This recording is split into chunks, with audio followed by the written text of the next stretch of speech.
Berita akhir zaman. Menyingkap makna sejati di balik Al-Quran dan Sunnah. Sami'na wa ato'na, kami dengar dan kami taat. Assalamualaikum warahmatullahi wabarakatuh.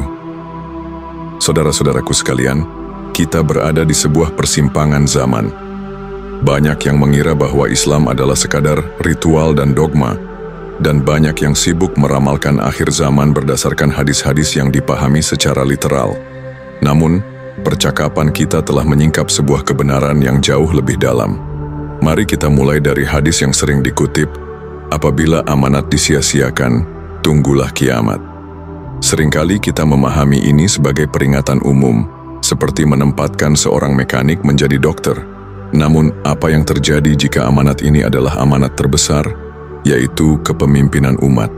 Apa yang terjadi jika urusan yang diserahkan kepada yang bukan ahlinya adalah jabatan sebagai wakil Allah di muka bumi?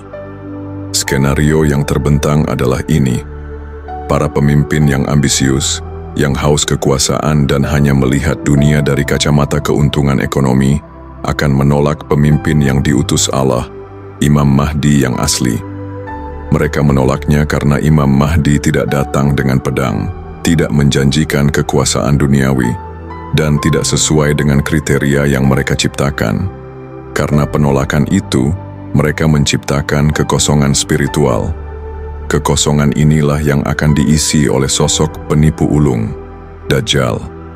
Dajjal akan datang dengan kekuatan yang menakjubkan dan janji-janji palsu, dan para pemimpin yang hatinya telah berpaling akan mengangkatnya sebagai Imam Mahdi. Mereka akan membayatnya, bukan karena kebenaran, melainkan karena ambisi kekuasaan mereka terpenuhi.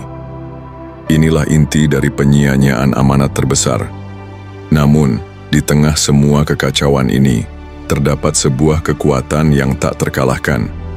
Kekuatan itu bukan pedang atau pasukan, melainkan kekuatan spiritual dari sunnatullah, ketetapan Allah yang abadi.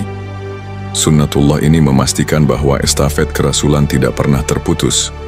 Imam Mahdi yang sejati akan datang sebagai rasul dari kalangan kamu, yang menghidupkan ayat-ayat Al-Quran secara lisan. Pengikutnya adalah hamba-hamba yang mukhlis, yang telah disucikan hatinya.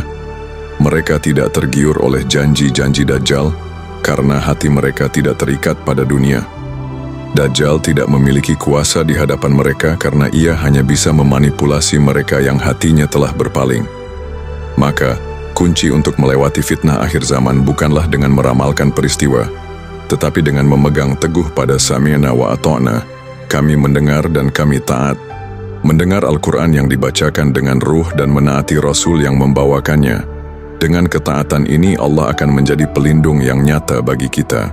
Islam pun tidak lagi menjadi sekadar agama, melainkan sebuah sistem ketaatan yang hidup, yang membawa kita ke dalam kerajaan Allah, di mana setiap orang beriman menemukan kedamaian dan perlindungan sejati.